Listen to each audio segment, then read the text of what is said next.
The laughter on the school field sounded normal until you listened closely.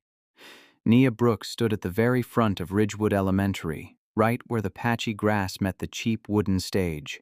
7 years old. Yellow dress.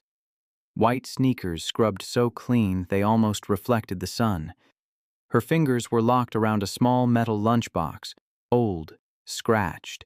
The superhero on the front almost rubbed away. Inside, wrapped in a bandana, was a chipped wrench. The last thing her father had given her before the factory accident took him 3 years ago. Behind her, phones were already up, recording everything. Her eyes stayed glued to the chain-link gate at the far end of the field, the only way in from the parking lot. Every time it rattled, her shoulders jumped. Her mom had told her he wouldn't be here. "He can't come, baby. The accident. He's gone." Nia had nodded. She'd heard that same sentence for 3 years. Factory. Fire. Sirens. Words like unsafe conditions whispered in the kitchen after bedtime. She knew her father was dead. Knowing and hoping are not the same thing. That morning, her tablet buzzed on the kitchen table. Unknown number. "Your dad's coming to Father's Day today. He got permission. Stay by the front. Don't tell anyone. It's a surprise." She stared at the message until the letters blurred. Her heart beat so hard her chest hurt. She almost ran to show her mom. Almost. But she was terrified her mother would say it was cruel, a joke, and Nia wasn't strong enough to let anyone take that hope away yet. So she went to school, and now, every time the gate scraped open, she felt like she might float off the ground. Behind her, Bryce leaned forward in his seat. "Watch her. She's checking again." Kaylee rolled the bracelet on her wrist. "I heard her dad died in that factory thing. How's he supposed to walk in?" "From the ashes?" Logan snorted. "Ghost dad. That's a new one." On the stage, the principal stepped up to the microphone. "Good morning, Ridgewood families. Welcome to our annual Father's Day celebration." Nia barely heard any of it. Her grip on the lunchbox tightened. Inside was that wrench. Her father had pressed it into her tiny palm once. "You can fix anything, as long as you don't give up." The principal shuffled her note cards. "We are honored today to welcome a very special guest." The gate at the far end groaned. Nia didn't hear the name. All she saw was a man in a dark suit stepping through the opening. He moved with that slow, calm confidence of someone used to rooms where everyone waited for him to speak. Dark suit, polished shoes. Too perfect for this patchy grass. Some of the parents reacted first. "Is that Marcus Harland? That billionaire? The Harland Group guy?" Phones lifted higher. People leaned sideways for a clearer view. But Nia didn't know his name. She only knew the gate had opened. And a man had walked through it exactly when the message said her dad would. For a second, every sound on the field blurred. She forgot the factory, the news, the funeral. She forgot her mom's tired eyes. All she knew was that someone had come. A man. Right on time. Her breath hitched. "Daddy," she whispered. No one heard it. Her feet moved before her thoughts caught up. "Wait, Nia!" Ms. Alvarez reached out, but she only caught air. Nia ran. Her sneakers beat a desperate rhythm into the dirt. The lunchbox bounced against her chest. The knot in her throat made it hard to breathe. On the path, Marcus Harlan noticed the way the crowd's attention shifted. Not to him, to something small and fast tearing down the center aisle. A little girl in a bright yellow dress. She sprinted straight at him. Eyes wide, shining with a belief so raw it punched through everything. "Daddy!" she cried. The words split the morning open. Gasps scattered through the crowd. Someone's phone slipped into the grass. Nia hit Marcus like a small storm, arms locking around his waist with the total certainty of a child who has finally seen what she's been dreaming about. The impact forced him to plant his feet. His hands went automatically to her shoulders to steady her. Up close, he could feel her shaking.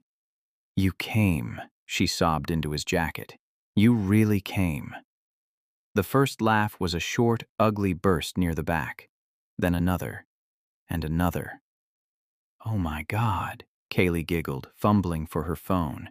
"She thinks that's her dad."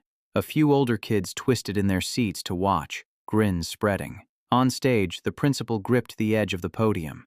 "Mr. Harland, do you know this child?" Marcus looked down. Slowly, Nia lifted her face to his. Tear streaks cut crooked paths down her cheeks. Her eyes, dark and glossy, were full of one thing: certainty. For a moment, something old and unwelcome stirred in his chest, a memory of a cheap metal chair, a school assembly, an empty doorway that stayed empty. He shut it down. The crowd waited. The cameras watched. "No," Marcus said. One clean word. It hit harder than a shout. Nia went still. Her fingers loosened their grip on his jacket. The lunchbox swung from one hand, bumping against her knee. The color in her face drained so fast it was almost visible. "You're not..." Her voice crumpled. "But you came when they said..." Bryce's laugh cut through the silence like a brick through glass. "Hey, Nia," he yelled, cupping his hands around his mouth. "Ask him where he's been the last 3 years, texting you from the factory fire." Kaylee snorted. Maybe he stopped by the cemetery first. A few parents gasped. One mom said, "That's enough," under her breath, but her voice shook. A teacher glanced toward the kids, then toward the principal, waiting for someone else to step in. No one did. Nia's shoulders folded in on themselves. She pressed her fist against her eyes like maybe she could push the tears back in. A small, choked sound escaped anyway. It was quiet. It was worse than a wail. Marcus felt something hot and sharp flare in his chest. Not confusion anymore. Anger. Not the kind that made you shout. The kind that made your voice colder. He scanned the rows of faces, some curious, some entertained, a few ashamed. "Who said that?" Marcus asked. He didn't raise his voice. He didn't have to. The sound carried anyway, sliding through the rows like a warning. Laughter died mid-breath.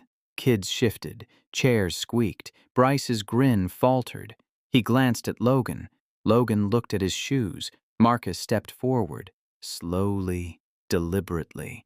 The kind of walk that made boardrooms go quiet. "I said, who said that?" His eyes swept the crowd. Parents straightened. A few dads looked uncomfortable. One crossed his arms like he was trying to disappear. Kaylee's phone dropped to her lap. The principal cleared her throat. "Mr. Harland, I'm sure it was just what?" Marcus turned toward her. His tone was calm. Too calm. Just kids being kids? Just a joke? She opened her mouth. Nothing came out. "Welcome to the Cool Stories family. If this is your first time here, smash that subscribe button right now because what you're about to witness will leave you speechless. To my day ones, my loyal crew who's been rocking with me since the beginning, I see you. I appreciate you. Thank you for showing up every single time." He turned back to Nia. She was still standing there, frozen, tears running down her face, clutching that lunchbox like it was the only thing keeping her upright. Marcus knelt down, slowly, one knee on the dirt. Now they were eye level. "Nia," he said quietly, "look at me." She didn't move at first. Her breath hitched in little broken gasps. "Nia." She lifted her face, eyes red, cheeks wet, hands trembling. "I'm sorry someone lied to you today," he said. His voice was steady, gentle. "That wasn't fair. That wasn't right." She blinked. A fresh tear slipped free. "But listen to me," Marcus continued. "You do not have to stand alone." The field went so quiet you could hear the wind pushing through the chain-link fence. He held out his hand. Palm up. Open. "I don't know who sent you that message, but I know what it feels like to wait for someone who never comes." Nia stared at his hand like it was something fragile, something that might disappear if she blinked too hard. Behind them, Bryce whispered, "What is he doing?" Logan didn't answer. For the first time all morning, he looked uncomfortable. Marcus didn't move, didn't rush her, just kept his hand there. Steady. "You don't have to be brave right now," he said. "You don't have to pretend you're okay. But you don't have to be alone either." Nia's lip trembled, her fingers twitched, and then, slowly, she reached out. Her small hand slipped into his. Warm, shaking, holding on like she was afraid he'd pull away. He didn't. He stood, still holding her hand, and turned to face the crowd. Every phone was up now, every parent watching, every kid silent. "I don't know what kind of school allows children to be mocked for grieving," Marcus said. His voice carried across the field like a courtroom verdict. "But I know what kind of man I'm going to be today." He looked down at Nia. "If you'll let me," he said quietly, "I'd like to stay. Just for today." Nia's breath caught. Her eyes widened. You mean it?" "I mean it." She nodded, fast, desperate, like she was afraid the offer would expire. Marcus looked back at the principal. "I assume there's a seat for me somewhere?" She stammered. Yes. Of course. Right this way." He walked with Nia toward the front row, her hand still in his, her yellow dress catching the sunlight, her sneakers leaving small prints in the dirt. As they passed Bryce's row, Marcus stopped. He didn't say anything, just looked at him. Bryce sank lower in his seat. Marcus kept walking, and for the first time in 3 years, Nia Brooks didn't walk alone. And for the first time in 3 years, Nia Brooks didn't walk alone. The crowd watched as Marcus led her to the front row. He pulled out a folding chair, wiped the dirt off with his hand, gestured for her to sit. She did. Slowly, like she was afraid the chair might vanish. He sat beside her. Not too close, just close enough that she knew he wasn't leaving. The principal fumbled with her microphone. "Well, let's continue with our program." No one clapped. No one moved. Every eye was still on Marcus and Nia. A teacher near the back leaned toward another. "Did that really just happen?" "I don't know, but I recorded it." On stage, a group of kids began singing a Father's Day song. Off-key, sweet, the kind of thing parents usually filmed with shaky hands and watery smiles. But today, nobody was watching the stage. Nia sat with her hands folded in her lap, the lunchbox resting on her knees, her face still wet, her breathing still uneven. Marcus glanced at her. "You okay?" She didn't answer right away, just stared at the stage like she was trying to figure out if this was real. "I thought you were him," she whispered finally. "I know. I thought he came back." Marcus's jaw tightened. "I'm sorry." She turned to look at him. Eyes red but clear now. "Why did you stay?" He didn't have an easy answer for that. He could have walked away. Should have walked away. This wasn't his problem. This wasn't his child. But something about the way she'd looked at him, like he was the last solid thing in a collapsing world, had cracked something open inside him. "Because no one should stand alone," he said quietly. "Especially not today." Nia studied his face, like she was searching for a lie. She didn't find one. She looked down at the lunchbox. Her thumb traced the dent in the corner. "My dad gave me this," she said. "Before the accident." Marcus nodded. He didn't ask what accident. He didn't need to. "He told me I could fix anything, as long as I didn't give up." Her voice cracked on the last word. Marcus leaned forward slightly. "Sounds like a smart man." "He was," she paused. "He worked at the factory. The one that burned." Marcus felt something cold settle in his chest. He knew that factory.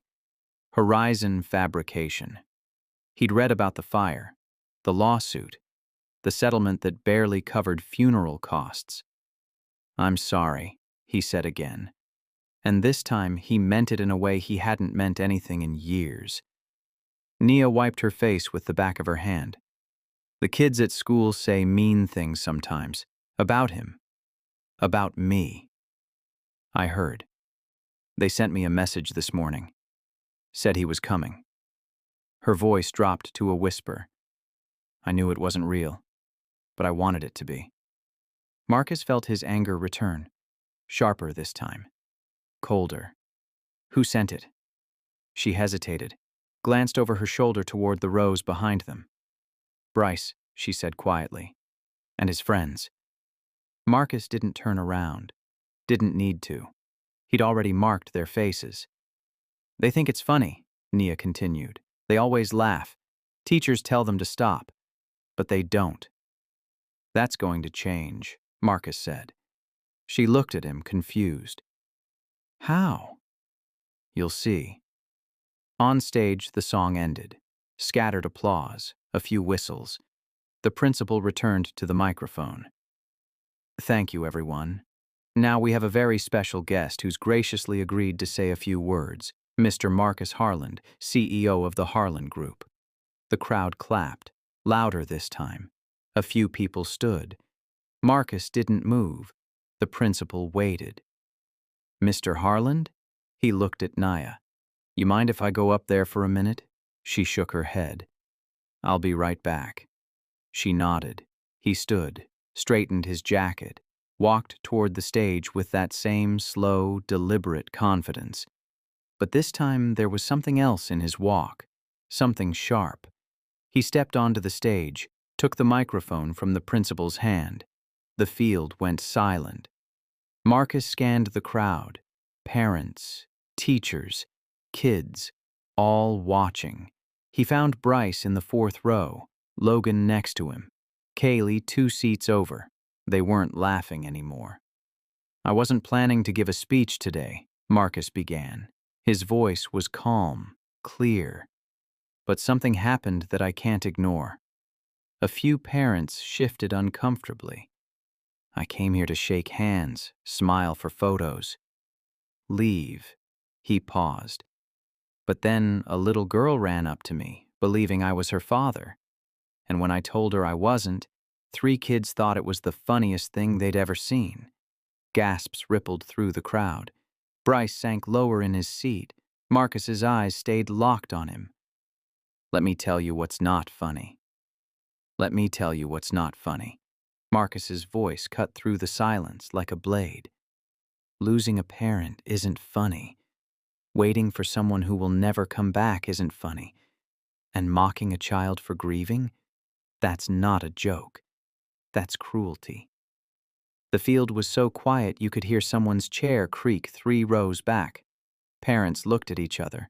A few mothers covered their mouths. One dad put his hand on his son's shoulder and squeezed. Bryce stared at the ground, his face red, his hands balled into fists. Marcus stepped closer to the edge of the stage. I grew up without a father, too. A few heads lifted, eyes widened. I know what it feels like to sit in a room full of kids who have what you don't. I know what it's like to pretend it doesn't hurt, to act like you're fine when you're breaking inside.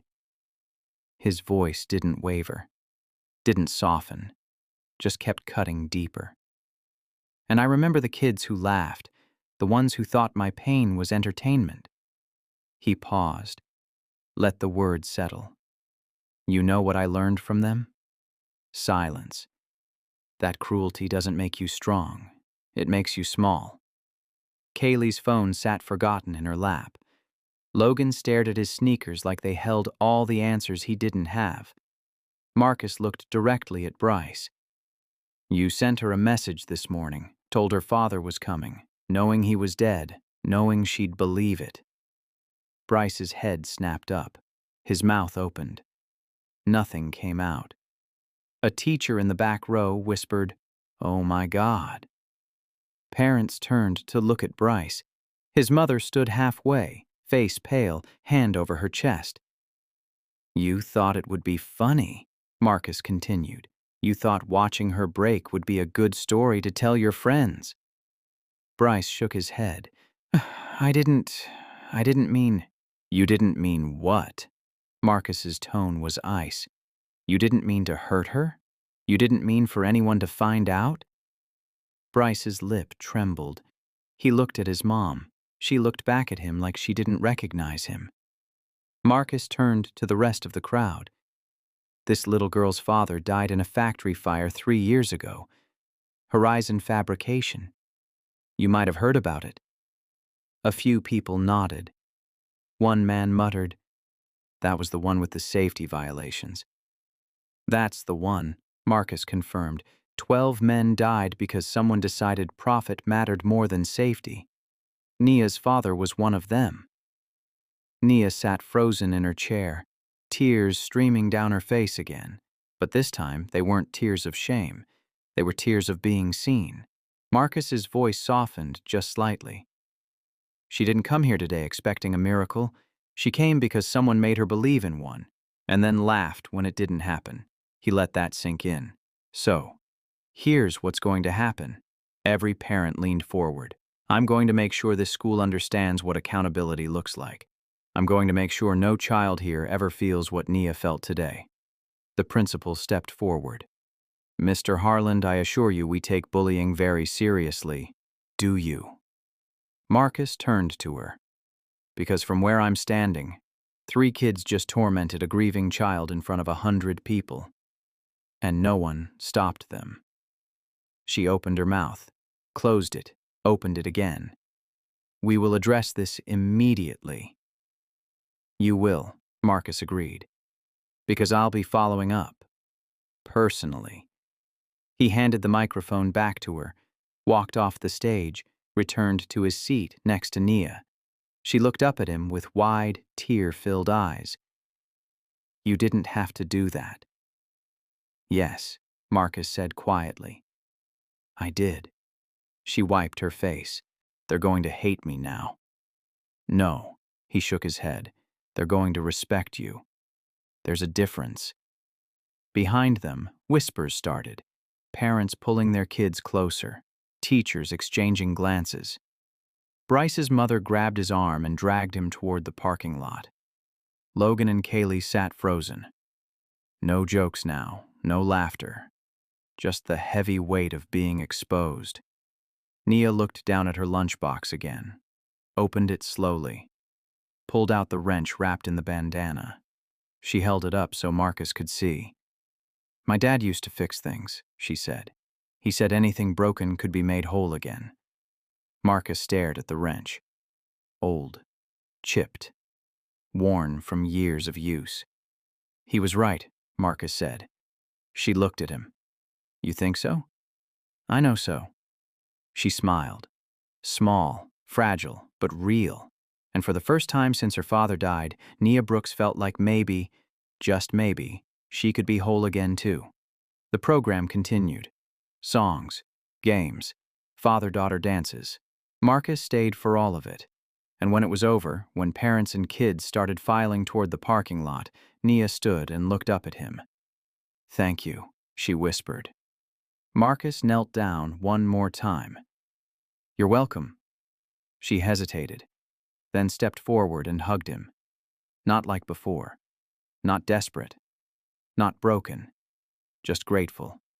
He wrapped his arms around her carefully, like she was something precious.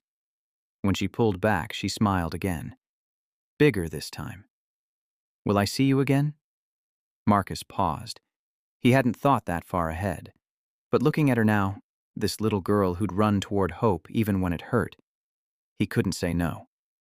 Yeah, he said. You will. 2 days later, Marcus kept his promise. He showed up at Ridgewood Elementary unannounced. No entourage, no cameras, just him and a leather folder tucked under his arm. The principal's office smelled like old coffee and cheap air freshener. She stood when he entered, hand extended, smile forced. Mr. Harland, what a surprise. Is it? Marcus didn't shake her hand, just sat in the chair across from her desk. I told you I'd follow up. Her smile faltered. She sat slowly. Of course, we've already begun addressing the incident. Tell me what that looks like. She shuffled papers on her desk. bought herself time. Well, the students involved have been spoken to. We've contacted their parents, and we're implementing a new anti-bullying workshop. Marcus leaned back. A workshop? Yes. Led by our counselor. Very comprehensive. And the boy who sent the message? Bryce? She hesitated. He's been given a verbal warning. And a week of lunch detention. Marcus stared at her. Lunch detention. Yes. For psychological torture. She blinked. I wouldn't call it, what would you call it? Marcus's tone didn't rise. It didn't need to. He made a grieving child believe her dead father was coming back to life, watched her break, laughed about it. And your response is, lunch detention? The principal's face flushed. We have protocols, Mr. Harland. We can't just... Protocols. Marcus opened the folder, pulled out a stack of papers, slid them across the desk. I had my legal team pull your school's incident reports for the past 3 years. She glanced down. Her face went pale. 17 bullying complaints involving the same 3 students. 17, all dismissed as kids being kids or minor conflicts. Her mouth opened, closed. One report involved them locking a special needs student in a storage closet. Another involved spreading rumors that got a girl so scared she stopped coming to school for 2 weeks. Marcus tapped the papers. Your protocols aren't working. They're enabling. She sat back, folded her arms. With all due respect, Mr. Harland, you're not an educator. You don't understand how schools... I understand failure when I see it. Silence. The principal's jaw tightened. We're doing the best we can with limited resources. Then let me help. Marcus pulled out another document. I'm prepared to fund a full-time counselor, updated anti-bullying programs, teacher training on trauma-informed discipline, and a scholarship fund for students like Nia who've lost parents. Her eyes widened. That's very generous. It comes with conditions. She tensed. What kind of conditions? The students involved get real consequences. Suspension, mandatory counseling, written apologies, public accountability. Public accountability? She shook her head. We can't do that. Privacy laws, I'm not asking you to name them publicly. I'm asking you to show this school that cruelty has consequences, that protecting bullies isn't the same as protecting children. The principal looked at the papers again. At the offer. At Marcus. And if I refuse? Marcus stood. Then I take this to the media. Every news outlet in the state will know that Ridgewood Elementary protects bullies and punishes victims. Your funding will dry up, your reputation will collapse, and I'll make sure every parent knows exactly what kind of school this is. Her face went from pale to red. You're threatening me. I'm giving you a choice. Marcus buttoned his jacket. Do the right thing, or get out of the way. He walked toward the door. Wait. He stopped, turned. She was standing now, hands flat on the desk, eyes hard but calculating. If I agree to your terms, you'll fund everything? The counselor, the programs, the scholarship? Every penny. She exhaled slowly, looked at the papers again, at the numbers. Fine, she said quietly. But the board will need to approve this. Then get them to approve it. Marcus opened the door. You have until Friday. He left without waiting for a response. Outside, the hallway was empty except for a janitor mopping the floor. Marcus walked past classrooms filled with kids, some laughing, some focused, some staring out windows like they wished they were anywhere else. He thought about Nia, about the way she'd clutched that lunchbox like it held the last piece of her father. He thought about himself at her age, small, quiet, invisible except when someone wanted a target. No one had stood up for him, but he could stand up for her. He pulled out his phone as he reached the parking lot, dialed his assistant. Get me a meeting with the school board, he said, and pull everything you can find on Horizon Fabrication. The factory fire, the lawsuits, the settlements. All of it? Everything. He hung up, looked back at the school building. This wasn't over. It was just beginning. That same evening, Nia sat at the small kitchen table in their apartment. Homework spread out in front of her. Math problems she wasn't solving. Words she wasn't reading. Her mother moved between the stove and the sink, scrub still on. Exhaustion etched into every movement. "You're quiet tonight," Shayla said, glancing over her shoulder. Nia shrugged, traced circles on her notebook with her pencil. "Baby, talk to me." Nia looked up. Her mother's eyes were tired but soft, always soft when they looked at her. "The man from Father's Day," Nia said quietly. "Mr. Harlan, he came back." Shayla turned off the stove, walked over, sat down across from her. "He did?" Nia nodded. "Ms. Alvarez told us, said he's helping the school, making things better." Shayla studied her daughter's face. "How do you feel about that?" Nia's fingers found the edge of her notebook, started folding it back and forth. "I don't know," she whispered. "I thought he was Daddy. I really thought—" Her voice broke. Shayla reached across the table, took her daughter's hand. "I know, baby. I'm so stupid."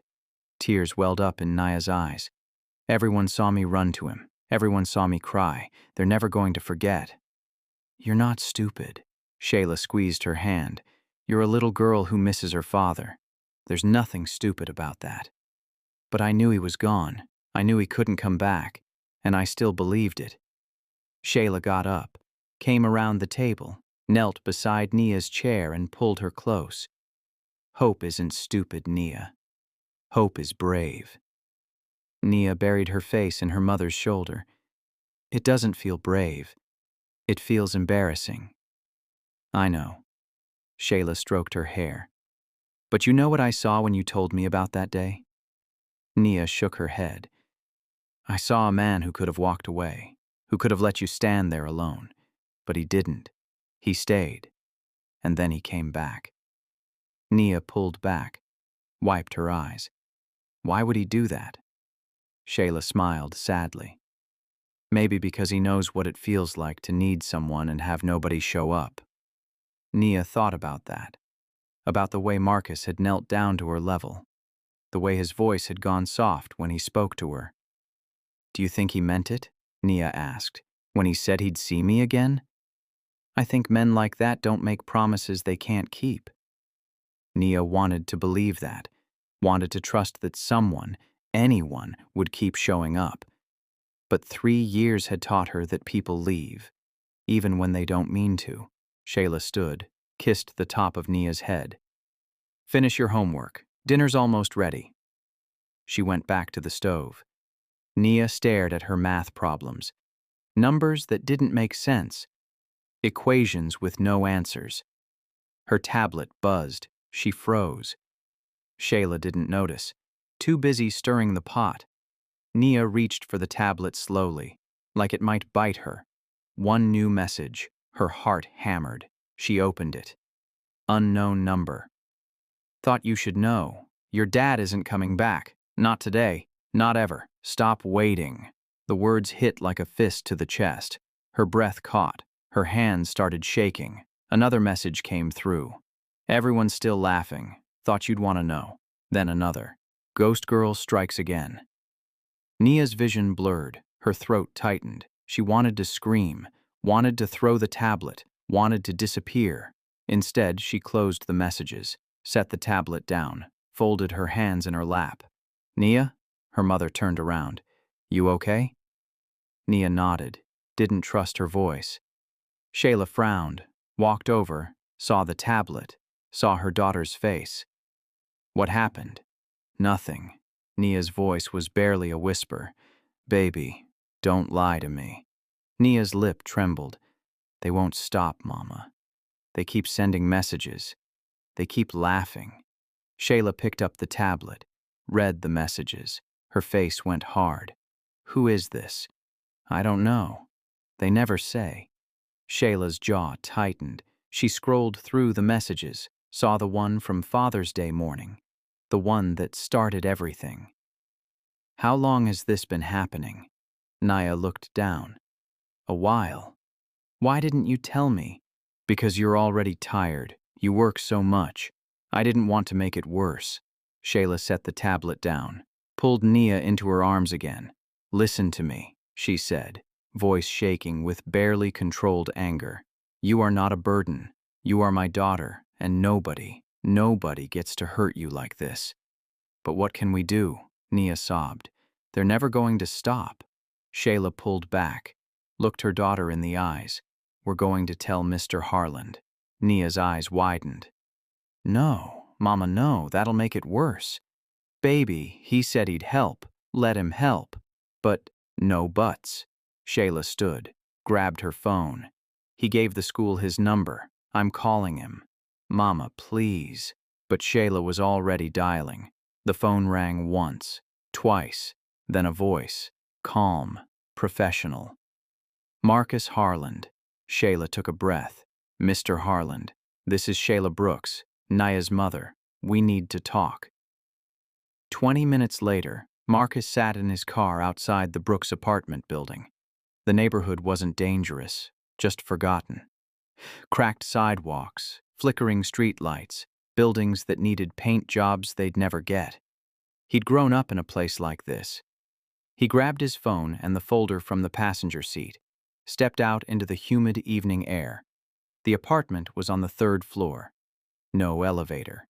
He took the stairs 2 at a time. Apartment 3C. The door was slightly crooked in its frame. He knocked. Shayla opened it almost immediately, like she'd been waiting right there. Mr. Harland, she stepped aside. Come in. The apartment was small but spotless. Everything in its place. A couch with a blanket folded over the arm. A bookshelf crammed with library books. The faint smell of something cooking on the stove. Nia sat on the couch, arms wrapped around her knees, eyes red. Marcus looked at her, then at Shayla. Show me, he said quietly. Shayla handed him the tablet. He scrolled through the messages. His jaw tightened with each one.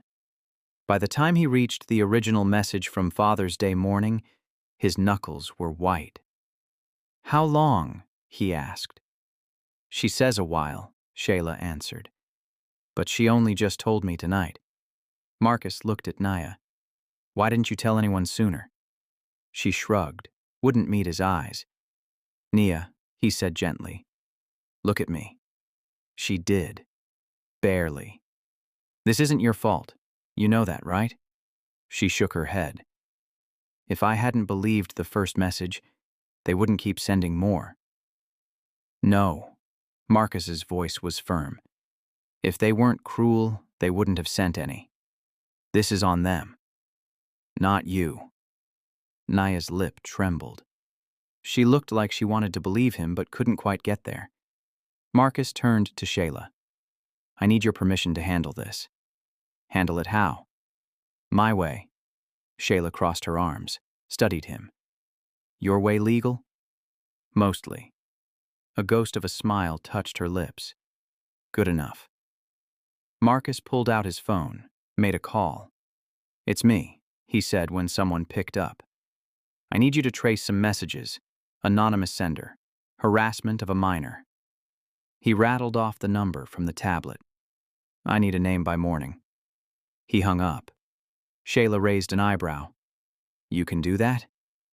I can do a lot of things. He sat down on the chair across from the couch, leaned forward, hands clasped. Nia, he said, I'm going to make sure whoever's doing this stops. But I need you to do something for me. She looked at him, waiting. I need you to keep going to school. Keep your head up. Don't let them see you break. But they already saw me break, she whispered, on Father's Day. Everyone saw. They saw you hope, Marcus corrected. There's a difference. Hope isn't weakness. Cruelty is. Nia hugged her knees tighter. What if they don't stop? They will. How do you know? Marcus leaned back. Because I'm not going anywhere until they do. Something shifted in Naya's face. Not quite belief, but maybe the beginning of it. Shayla sat down beside her daughter, put an arm around her shoulders. "Why are you doing this?" she asked Marcus. "You don't know us. You don't owe us anything." Marcus was quiet for a moment, then he spoke. "When I was Nia's age, I sat in a classroom full of kids with fathers. I didn't have one. And every Father's Day, every school event, I felt it. That empty space." He paused, looked at Nia. "One year, a kid thought it would be funny to put a card on my desk. It said, 'Happy Father's Day,' with a picture of a Iwat gravestone." Nia's eyes widened. "I didn't tell anyone," Marcus continued. "I threw it away, pretended it didn't happen. And you know what? It kept happening. Different kids, different jokes, all the way through middle school." Shayla's hand went to her mouth. "I spent years wishing someone would have stood up for me. Just once." Marcus's voice was steady. "So when I see a kid going through what I went through, I don't walk away.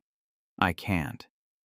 Nia stared at him, really looked at him, saw past the expensive suit and the calm voice, saw the boy who'd been hurt too.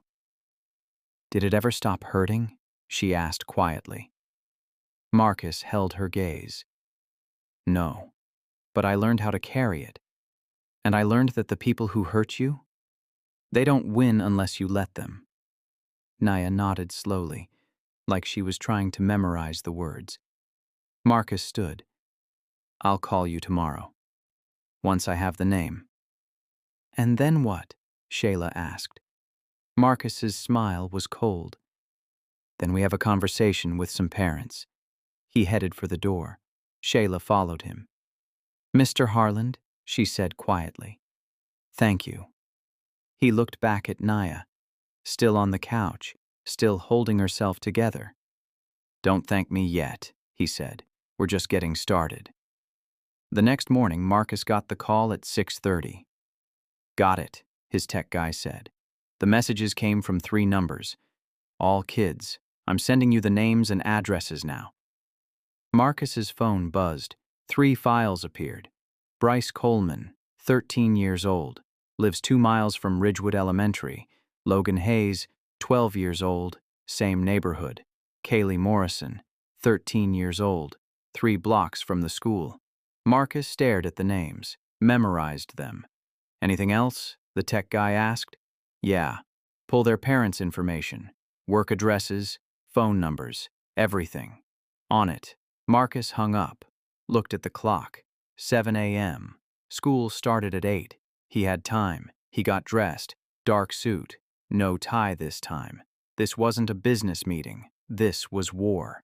By 7:45, Marcus was parked outside Ridgewood Elementary. Waiting. He watched parents drop off kids, watched buses pull up, watched teachers with coffee cups heading inside. Then he saw him, Bryce, walking toward the entrance with his backpack hanging off one shoulder, headphones in. No care in the world. Marcus got out of the car.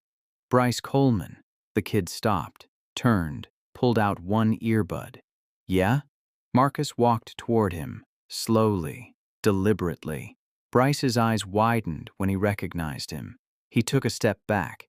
"You remember me?" Marcus asked. Bryce swallowed, nodded. "Good." Marcus stopped a few feet away. "We need to talk. I didn't do anything." Marcus pulled out his phone, showed him the screenshots of the messages. Bryce's face went pale. "Want to try that again?" Bryce looked around. A few parents were watching now, whispering. I don't know what that is." "Yes, you do." Marcus's voice was calm. Too calm. "You sent a message to Nia Brooks telling her dead father was coming back. Then you sent more. Mocking her, harassing her. It was just a joke. Does she look like she's laughing?" Bryce opened his mouth, closed it. Marcus leaned in slightly. "Here's what's going to happen. You're going to delete her number. You're going to apologize, and you're never going to contact her again." Or what? Marcus smiled. It wasn't friendly. Or I make sure every college, every job, every opportunity you ever apply for knows exactly who you are. I'll make sure the first thing anyone sees when they search your name is what you did to a 7-year-old girl. Bryce's eyes went wide. You can't do that. Try me. A car pulled up behind them. A woman got out. Mid-40s, expensive purse. Bryce's mother. Bryce, she hurried over. What's going on? Marcus turned to her, extended his hand. Mrs. Coleman, Marcus Harland. We need to talk about your son. Her confusion shifted to recognition, then concern. What did he do? Ask him. She looked at Bryce. What is he talking about? Bryce stared at the ground, said nothing. Marcus showed her the messages. Her face went from concern to horror to fury in 3 seconds flat. Bryce Alexander Coleman. Her voice shook. Tell me you didn't do this. Silence. Tell me. It was just a prank, he mumbled. She grabbed his arm, hard. A prank? You told a little girl her dead father was coming back? Everyone thought it was funny. I don't care what everyone thought. She turned to Marcus. Her eyes were wet. I am so sorry. I had no idea. I swear if I'd known. You know now, Marcus said. What are you going to do about it? She looked at her son, then back at Marcus. He's grounded, indefinitely. No phone, no computer, and he's going to apologize to that little girl in person. Not good enough, Marcus said. She blinked. What? He's going to write a formal apology. He's going to read it in front of the school, and he's going to explain what he did and why it was wrong. Mr. Harland, that's non-negotiable. His tone left no room for argument. Your son committed psychological harassment against a child. He doesn't get to hide from that. Mrs. Coleman looked at Bryce, tears streaming down her face now. You're going to do exactly what he says, she told him. Do you understand me? Bryce nodded. Barely. Marcus turned to leave, stopped. One more thing, he said without looking back. If Nia Brooks gets one more message, one more comment, one more second of grief from anyone in this school, I'm coming for all of you, and I won't be this nice. He walked to his car, got in, drove away. Behind him, Mrs. Coleman dragged her son toward the school, voice rising in a lecture that wouldn't end any time soon. Marcus pulled out his phone, called Shayla. It's done, he said when she answered. Bryce won't be a problem anymore. Just Bryce? She asked. I'm meeting Logan's parents at noon. Kaylee's tonight. Shayla was quiet for a moment. You're really doing this? I told you I would. Why? Marcus thought about that 7-year-old boy sitting alone in a classroom, the one nobody defended. Because someone has to, he said. He hung up. 1 down, 2 to go. At noon, Marcus walked into a law office downtown. Logan Hayes' father was a lawyer, corporate type, the kind who wore expensive watches and thought money solved everything. Marcus knew the type. He used to be the type. The receptionist looked up. Do you have an appointment? No, but he'll see me. Sir, Mr. Hayes is with a client. Marcus walked past her, opened the office door without knocking.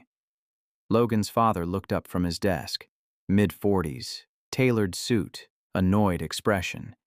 Excuse me, you can't just... Marcus Harland. He closed the door behind him. We need to talk about your son. Recognition flickered across the man's face, then irritation. My son? What about him? Marcus sat down in the chair across from the desk, uninvited. He's been cyberbullying a 7-year-old girl, along with his friends. Mr. Hayes leaned back, folded his arms. That's a serious accusation. It's a fact. Marcus pulled out his phone, showed him the messages. The lawyer barely glanced at them. Boys will be boys, Mr. Harland. Kids tease each other, it's part of growing up. Marcus set his phone down slowly. Is that what you tell yourself? Excuse me? When you look at your son and see who he's becoming, is that the excuse you use? Boys will be boys? Mr. Hayes's jaw tightened. My son is a good kid. Your son is a bully. Marcus's voice was ice. And you're teaching him that it's acceptable. I don't have to listen to this. He stood. Get out of my office. Marcus didn't move. Sit down. I said get out, and I said sit down. Something in Marcus's tone made the lawyer pause, made him reconsider. He sat. Marcus leaned forward. Let me explain something to you. That little girl your son tormented? Her father died in a factory fire. She's 7 years old. She's grieving. And your son thought it would be funny to make her believe her dead father was coming back. Mr. Hayes shifted uncomfortably. Logan wouldn't. He did. And you know what's worse than what he did? Your response. Boys will be boys. Like cruelty is just a phase. It was a stupid prank. It was psychological torture. Marcus's voice dropped. And if you don't handle this, I will. Is that a threat? It's a promise. Marcus stood. Your son has 3 options. 1, he writes a formal apology and reads it at school. 2, he participates in mandatory counseling for the rest of the year. 3, I go to the press with everything. Show them what kind of kids Ridgewood Elementary protects. Show them what kind of parents raise them. Mr. Hayes's face flushed red. You wouldn't dare. Try me.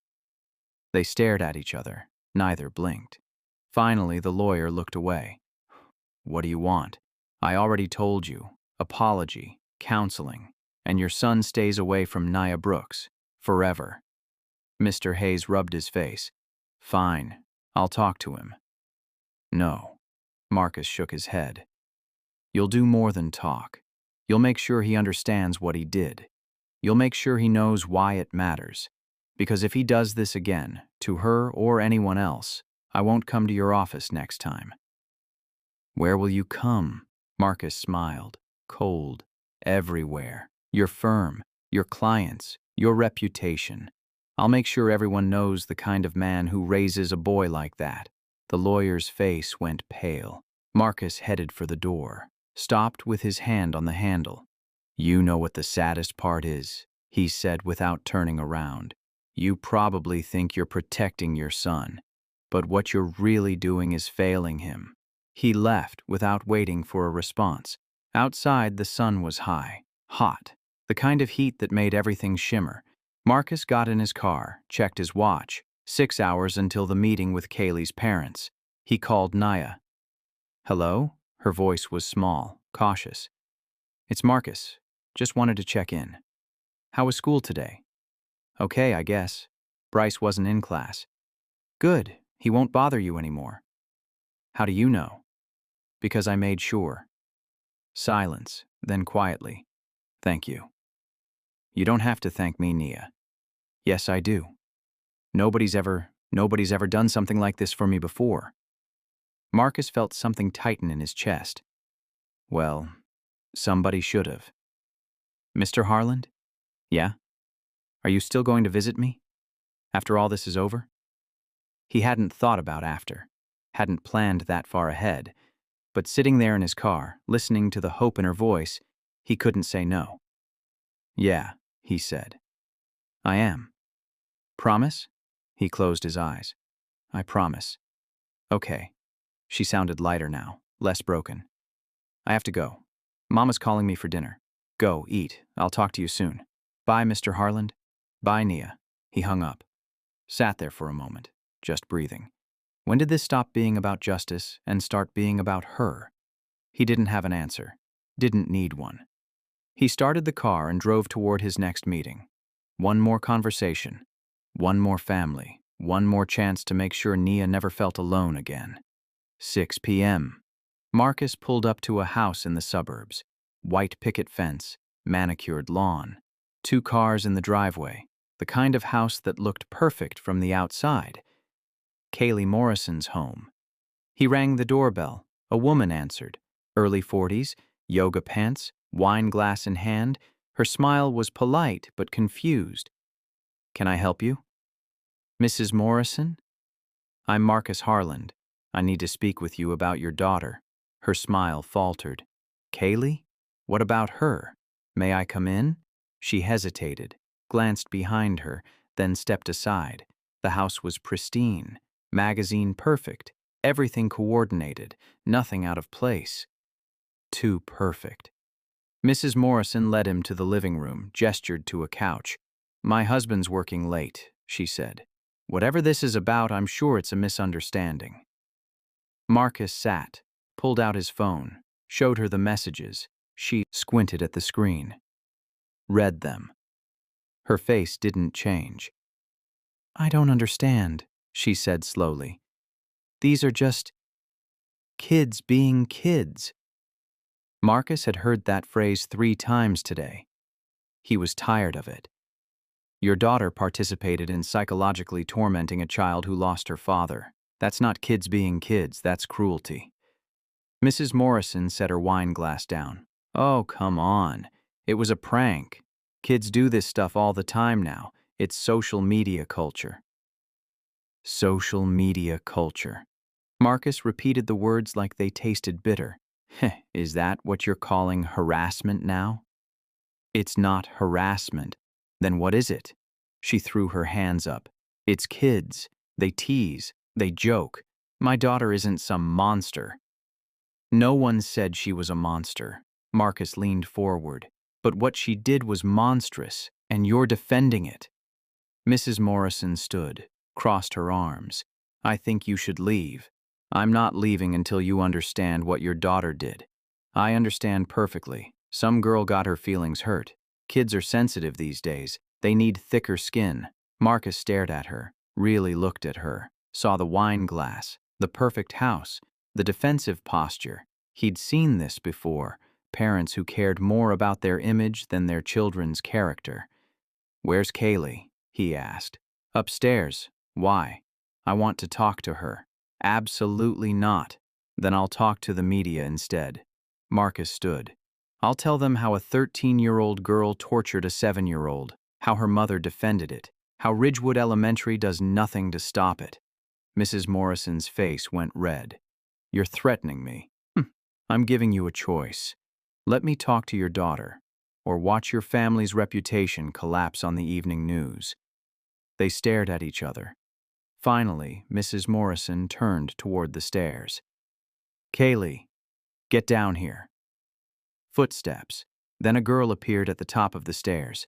Blonde hair, designer clothes, phone in hand. She saw Marcus. Her face went pale. Come down here, her mother said. Kaylee descended slowly, stopped at the bottom step. Marcus showed her the messages. Did you send these? She glanced at her mother, then at Marcus. I didn't send them. Bryce did. But you knew about them. Silence. You filmed Naya at the Father's Day event. You laughed when she cried. You participated. Kaylee's lip trembled. It wasn't supposed to be a big deal. Not a big deal? Marcus's voice was quiet, dangerous. Do you know what it feels like to lose a parent? She shook her head. Good. I hope you never do, because it's the kind of pain that never goes away. And you made it worse. For entertainment. Tears filled Kaylee's eyes. I didn't mean, yes, you did. Marcus didn't let her finish. You meant every second of it. You just didn't think you'd get caught. Mrs. Morrison stepped between them. That's enough. You've made your point. Have I? Marcus looked at her. Because from where I'm standing, you still don't understand what your daughter did. She's a child? So is Nia. His voice cut through the room like glass. But you don't care about her. You only care about protecting Kaylee from consequences. Mrs. Morrison's hands shook. Get out of my house. Gladly. Marcus walked toward the door, stopped, turned back. Your daughter has 2 days to write an apology and deliver it to Nia Brooks in person. If she doesn't, I'll make sure everyone knows what kind of family lives in this perfect little house." He left. The door slammed behind him. Outside, the sun was setting. The neighborhood quiet. Perfect lawns, perfect houses, perfect lies. Marcus got in his car, sat there for a moment. His phone buzzed. Text from Shayla. "How'd it go?" He typed back. 3 down. "Now we wait." Another text. "Thank you for everything." He stared at the message, didn't know how to respond. Finally, he typed, "She deserves better than what they gave her." "She does, and now she has you." Marcus set his phone down, looked at the house one more time. Kaylee stood in the window upstairs, watching him, crying. Good. Maybe now she'd understand what she'd done. He drove away, toward his own empty penthouse, his own perfect space, his own quiet life that suddenly felt too quiet. For the first time in years, Marcus Harland didn't want to be alone. 2 days later, Marcus sat in the back of Ridgewood Elementary's auditorium. The principal had called an emergency assembly. Parents packed the rows. Teachers lined the walls. Students filled the first 10 rows, whispering, confused. Nia sat in the front with her mother. Marcus could see the back of her yellow dress, the way she kept her hands folded in her lap. The principal stepped to the microphone, cleared her throat. "Thank you all for coming on short notice. We're here today because we need to address something serious, something that affects all of us." The room went quiet. Bullying. The word hung in the air. We've always said we have zero tolerance for it, but words mean nothing without action. So today, 3 students are going to demonstrate what accountability looks like. Murmurs rippled through the crowd. The principal gestured to the side of the stage. Bryce Coleman, Logan Hayes, Kaylee Morrison. Please, come up. The 3 kids appeared from backstage, heads down, hands shaking. Parents whispered. Kids stared. Bryce stepped to the microphone first. His mother sat in the 3rd row, arms crossed, face hard. He unfolded a piece of paper. His hands trembled so badly the paper rattled. "My name is Bryce Coleman." His voice cracked. "I did something terrible. I sent a message to another student telling her that her dead father was coming to a school event. I knew it wasn't true. I knew it would hurt her, but I did it anyway because I thought it was funny. You could hear people breathing. I was wrong." Tears streamed down his face now. "I hurt someone who didn't deserve it. Someone who was already hurting. And I'm sorry. I'm so sorry." Looked directly at Nia. "Nia, I'm sorry. I can't take back what I did, but I promise I'll never do anything like that again. To you or anyone else." He stepped back. Logan went next. Read his apology in a monotone voice, like he was reading a grocery list. His father wasn't even there. Then Kaylee. She got halfway through her apology before she broke down, sobbing so hard she couldn't speak. Her mother had to come up and lead her off stage. The principal returned to the microphone. "Let this be a lesson. Actions have consequences. Cruelty has consequences. And at Ridgewood Elementary, we will no longer tolerate either." She paused, looked toward the back of the auditorium, directly at Marcus. "I also want to acknowledge someone who reminded us what it means to stand up for what's right. Mr. Marcus Harland has generously donated funds for a full-time counselor, updated anti-bullying programs, and a scholarship fund for students who've lost parents. Let's give him a round of applause." The room erupted. Parents stood, kids clapped, teachers nodded. Marcus didn't move, just kept his eyes on Nia. She turned around in her seat, found him in the crowd, smiled. It was the first real smile he'd seen from her. After the assembly, parents and kids filed out. Marcus waited until the room was almost empty. Shayla approached with Nia beside her. "You didn't have to do that," Shayla said quietly. "Yes, I did." Nia looked up at him. "They said sorry." "They did. Do you think they meant it?" Marcus knelt down to her level. Bryce did. The others. Time will tell. But that's not what matters. What matters? That you know you didn't deserve what they did. That you know standing up for yourself isn't wrong. That you know you're not alone. Naya's eyes filled with tears, but she was smiling. I know. Marcus stood, looked at Shayla. Can I take you both to lunch? Shayla blinked. Lunch? Yeah, nothing fancy, just lunch. She studied his face, saw something there she hadn't expected. Loneliness, covered up by expensive suits and calm voices. But there. Okay, she said softly. Lunch sounds nice. They walked out of the school together, Marcus on one side, Shayla on the other, Nia in the middle. As they reached the parking lot, Nia slipped her hand into Marcus's. He looked down, surprised. She didn't say anything, just held on. And for the first time since he was a boy, Marcus Harland felt like he was part of something. Not a company, not a boardroom, not an empire, a family. They drove to a small diner 3 blocks away, sat in a booth with cracked vinyl seats and laminated menus. Nia ordered pancakes, Shayla ordered coffee. Marcus ordered nothing, just watched them. You're staring, Shayla said, smiling slightly. Sorry. Don't be. She took a sip of coffee. It's nice, being seen. Nia stabbed her pancakes with a fork. Mr. Harland? Yeah? Are you going to keep visiting us? Marcus looked at Shayla. She raised an eyebrow, waiting. He looked back at Nia, at her hopeful eyes, at the way she still clutched that lunchbox on the seat beside her. Yeah, he said. I am. Every week? He smiled. Every week. Promise? Promise. She grinned.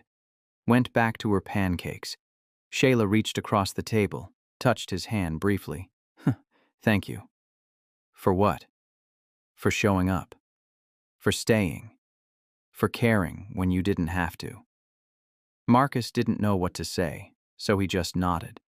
They sat there for an hour, talking, laughing, existing in a space that felt warm and safe and real. And when they finally left, Marcus realized something. He'd spent years building walls, but maybe it was time to build something else. A bridge, a connection, a reason to stop being alone.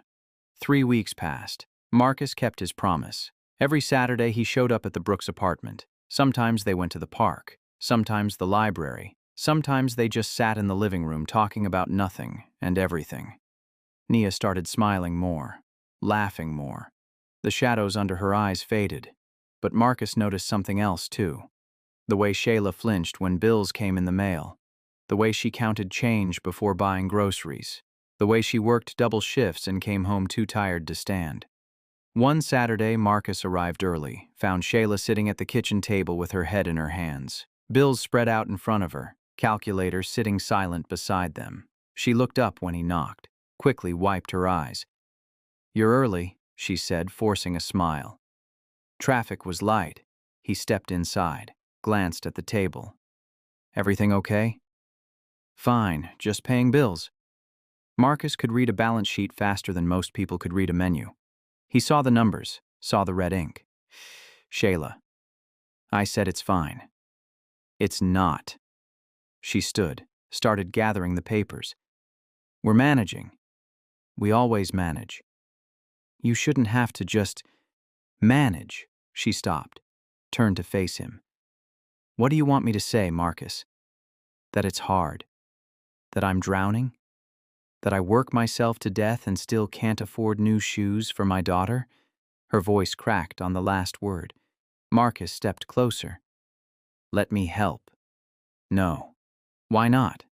Because we're not a charity case. Tears filled her eyes. You've already done so much. The school thing, the visits, the kindness. I can't take more from you. It's not taking, it's accepting. It feels the same. Marcus picked up one of the bills, medical, past due. The amount made his chest tighten. This is from the clinic you work at. She snatched it back. I get a discount, it's fine. It's not fine. You're working there and they're still charging you? That's how it works. That's not how it should work. She laughed bitterly. Welcome to being poor, Marcus. Nothing works how it should. He was quiet for a moment. Then he pulled out his phone. What are you doing? Calling the clinic administrator. Don't you dare. Too late. The line rang twice. A woman answered. Marcus Harland, he said smoothly. I need to speak with you about one of your employees, Shayla Brooks. Shayla's eyes went wide. She reached for the phone. He stepped away. Yes, I'm calling because I'm considering making a donation to your clinic. A substantial one. But I need to understand how you treat your staff first. He listened, nodded. I see. And you charge your employees full price for medical services? Even those working double shifts? More listening. His jaw tightened. Let me be clear. If Shayla Brooks has any outstanding medical bills with your clinic, they're paid. As of right now. And from this point forward, all medical services for her and her daughter are complimentary. Consider it part of my donation terms. Shayla sat down hard, hand over her mouth. Yes, I'll have my assistant wire the funds Monday morning. But those bills get wiped today. Understood? Good. He hung up. Shayla stared at him. What did you just do? What I should have done 3 weeks ago. Marcus, I can't. You can. And you will. He sat down across from her. You spend every moment taking care of everyone else. Your patients, your daughter. You work yourself into exhaustion. Let someone take care of you for once. Tears spilled down her cheeks. Why are you doing this? Because I know what it's like to go without, to stretch every dollar, to choose between food and medicine. His voice was soft, raw. I know what it's like to be that kid whose mom worked 3 jobs and still couldn't make ends meet. Shayla covered her face with her hands, sobbed. Marcus stood, moved to her side, hesitated, then placed a gentle hand on her shoulder. You're not alone anymore, he said quietly. Neither of you are. She reached up, covered his hand with hers, held on like she was drowning, and he was the only thing solid. They stayed like that for a long moment. Then Naya's door opened. She padded out in her pajamas. Saw them. Saw her mother crying. Mama? Her voice was small. Scared. Shayla wiped her eyes quickly. I'm okay, baby. Happy tears. Naya looked at Marcus. You made Mama cry? Good tears, he said. I promise. Nia studied them both, then walked over, wrapped her arms around her mother's neck. It's okay to cry, Mama, she whispered. Mr. Harlan told me that once. He said we don't have to pretend we're okay when we're not. Shayla laughed through her tears, pulled her daughter close. When did you get so wise? I learned from you. Marcus watched them, mother and daughter, holding each other, surviving together. And something inside him shifted. This wasn't charity. This wasn't guilt. This wasn't obligation. This was family, the kind he'd always wanted, the kind he never thought he'd find. Monday morning, Marcus's assistant called him at 7 a.m. We have a problem. Marcus set down his coffee. What kind of problem? The factory. Horizon Fabrication. The one you asked me to investigate. What about it? The company that owned it? They're under new management now, trying to sweep the whole incident under the rug. But I found something. Marcus leaned forward. Tell me. The safety violations weren't just ignored. They were covered up. Deliberately. Internal emails show the management knew about structural issues months before the collapse. They chose profit over repairs. Marcus's grip tightened on his phone. Names. I need names. Sending them now. His phone buzzed. A file appeared. He opened it. 12 names. Executives. Managers. Foremen. The people responsible for killing Nia's father. How many families got settlements? Marcus asked. All of them. But the amounts were pennies compared to what they deserved.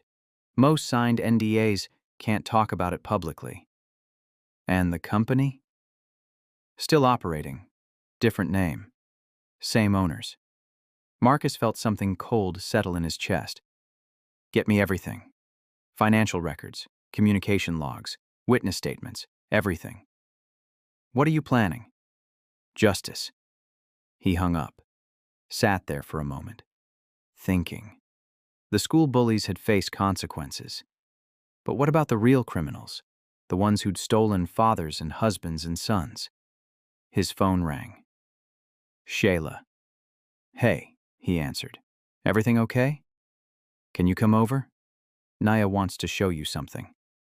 Be there in 20 minutes. When he arrived, Nia was waiting at the door, bouncing on her toes, smiling so wide it looked like it hurt. Mr. Harland, come see, come see. She grabbed his hand, dragged him to the kitchen table.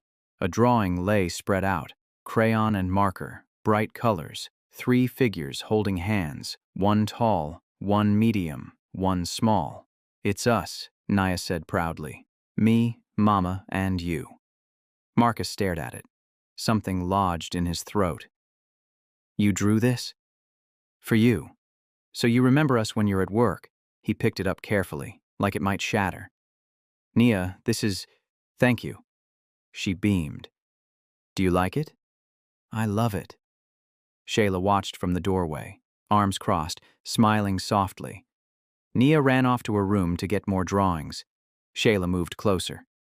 She talks about you constantly. At school. At home. You're all she talks about. Marcus set the drawing down gently. Is that okay? Honestly? Shayla sighed. It scares me. Why? Because she's getting attached. And I know you care about her. I see it. But what happens when you get bored? When this stops being interesting? When you remember you have a whole life that doesn't include us? Marcus turned to face her. You think I'm going to leave? People do. Her voice was quiet, sad. Even when they don't mean to. I'm not him, she blinked. What? I'm not Nia's father, I know that. I'm not trying to replace him, but I'm also not someone who walks away. You don't know that. You can't promise that. Yes, I can. He stepped closer. Shayla, I grew up knowing what it felt like to be abandoned, to be forgotten. I swore I'd never do that to anyone, especially not to a kid who's already lost too much. Her eyes filled with tears. What if she asks for more than you can give? Then we figure it out. Together. Shayla looked away, wiped her eyes. You're making this really hard. Making what hard? Not falling for you. The words hung in the air. Marcus went still. Shayla, I know this is complicated. I know you probably don't feel the same way. I know I'm a struggling single mother with baggage and bills and a traumatized daughter. I know... He kissed her. Gentle, brief, but certain. When he pulled back, she stared at him. Speechless. You were saying? He asked softly. She laughed, a surprised wet sound. That wasn't fair. Life's not fair. He smiled. But sometimes it surprises you anyway. Nia's footsteps thundered back toward the kitchen. Mr. Harland, I found more drawings. Shayla stepped back quickly, wiped her eyes, smoothed her shirt. Nia appeared with a stack of papers, completely oblivious. This one's you fighting a dragon. This one's Mama as a superhero. This one's all of us at the beach. Marcus looked at each one, seriously, like they were priceless art. These are incredible, Nia. Can I make more? As many as you want. She grinned, ran off again. Shayla shook her head. You're going to spoil her. Good. Marcus picked up the first drawing again, the 3 of them holding hands. She deserves to be spoiled. He looked at Shayla, really looked at her, saw past the exhaustion and worry, saw the strength, the love, the hope she was too scared to show. We all do, he added quietly. 2 months passed like water through fingers. Marcus became part of their routine. Saturday mornings at the park, Sunday dinners at the apartment, weeknight phone calls where Nia told him about her day. The nightmares stopped. The fear in her eyes faded. She walked into school with her head up now, but Marcus couldn't shake the factory investigation. Every night he read through the files, saw the names of the men who died, saw the families left behind, saw the pathetically small settlements that barely covered funeral costs.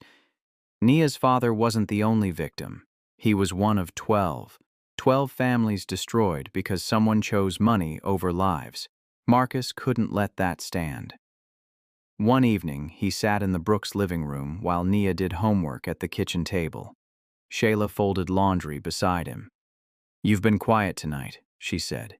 "Just thinking." "About?" He hesitated. "The factory. The one where Nia's father died." Shayla's hand stilled on a shirt. "Why?" "I had someone investigate it. The safety violations. The cover-up." She set the shirt down slowly. "Marcus, don't. Don't what? Don't dig into this. It's done. He's gone. Opening old wounds won't bring him back. No. But it might stop it from happening to someone else. At what cost?" Her voice was sharp now. "You go after these people, they'll come after you. They'll fight. They'll make it ugly. And Nia will be right in the middle of it. She's already in the middle of it. She lost her father because someone decided his life wasn't worth the cost of repairs. And dragging her through a legal battle will help her how?" Marcus turned to face her. "What if it was your daughter on that factory floor next? What if it's someone else's child tomorrow because we stayed quiet?" Shayla's jaw tightened. "That's not fair. None of this is fair." They stared at each other, neither backing down. Nia appeared in the doorway. "Why are you fighting?" They both froze.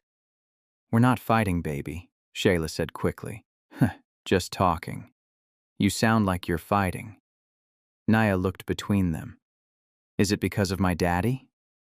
Silence. She walked over, climbed onto the couch between them. "Mama told me he died at work, that the building fell on him." Marcus glanced at Shayla. She nodded slightly. "That's right," Marcus said gently. "Was it an accident?" He chose his words carefully. "Buildings don't usually fall by themselves. Someone has to ignore problems, ignore warnings. So somebody made it fall? Not on purpose. But they didn't stop it when they could have." Nia thought about that. "Are they in jail?" "No." "Why not?" "Because sometimes people with money don't go to jail. They pay money instead. And it's not enough." Nia looked at her mother. "Is that why you're sad all the time?" Shayla's eyes filled with tears. "I'm not sad all the time." "You are when you think I'm not looking." Shayla pulled her close. "Baby, I'm sad because I miss him. Not because of anything else." Nia pulled back, looked at Marcus. "Can you help?" "Help how?" "Make the bad people pay. Like you did with Bryce and Logan and Kaylee." Marcus's throat tightened. "It's more complicated than that." "Why?" "Because they're adults. They have lawyers. They have power. You have power too." Nia said it like it was obvious. "You helped me when nobody else did. You can help other kids like me." Shayla closed her eyes. "Nia, it's not that simple." "Why not?" "Because it's dangerous. Because it could hurt us." "More than Daddy being gone?" Nia's voice was small. "Nothing hurts more than that." The room went silent.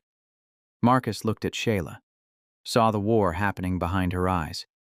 Fear versus justice. Safety versus truth. "What do you want me to do?" he asked quietly. Shayla wiped her face, looked at her daughter, then at Marcus. "I want you to be careful," she said finally. "I want you to protect yourself. Protect us." "I will. And I want you to make them pay." Her voice hardened. "Every single one of them." Marcus nodded. "I will."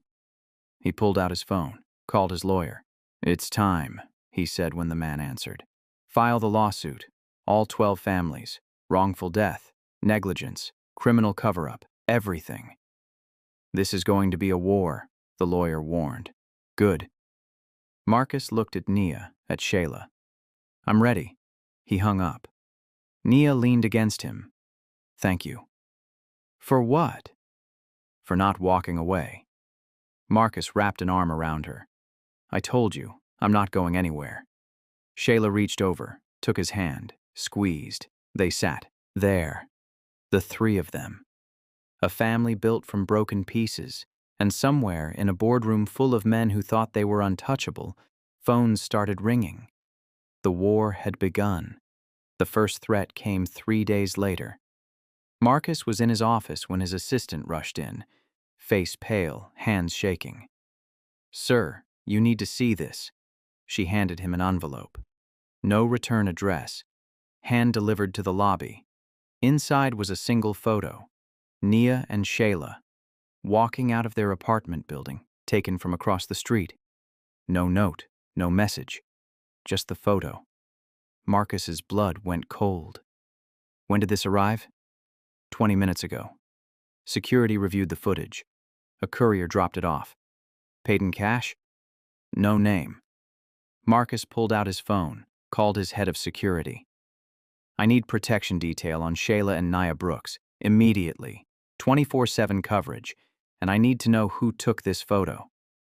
He hung up, stared at the image.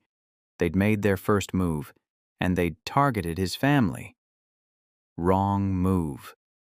An hour later, Marcus stood outside Shayla's apartment with 2 security guards. She opened the door, saw them.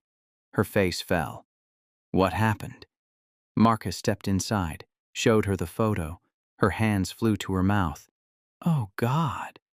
They're trying to scare us, scare me into dropping the lawsuit. It's working. Her voice shook. Marcus, they know where we live. They're watching us. Not anymore. He gestured to the guards. These men will rotate shifts. One will be with you at all times, at work, at home, everywhere. I can't afford. You're not paying. I am. Marcus, this is my fault. His voice was hard, angry. I pushed this. I filed the lawsuit. I made them nervous, so I'm going to make sure nothing happens to you. Shayla wrapped her arms around herself. Maybe we should stop. Drop it. It's not worth. It's worth everything. He stepped closer. They think they can threaten us into silence. They're wrong. What if they hurt her? What if they hurt Nia? They won't get close enough. You can't promise that. Watch me. She stared at him, saw something dangerous in his eyes, something protective and fierce and unbreakable. This is really happening, she whispered. Yeah, it is. Nia's door opened. She padded out in her pajamas, saw the guards. Who are they? Shayla knelt down.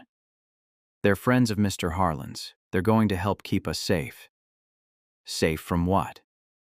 Marcus and Shayla exchanged glances.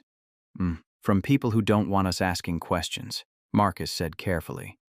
Nia looked at him, then at the guards, then back at Marcus.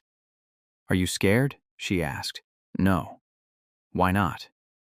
Because I won't let anything happen to you. She studied his face, looking for a lie. She didn't find one.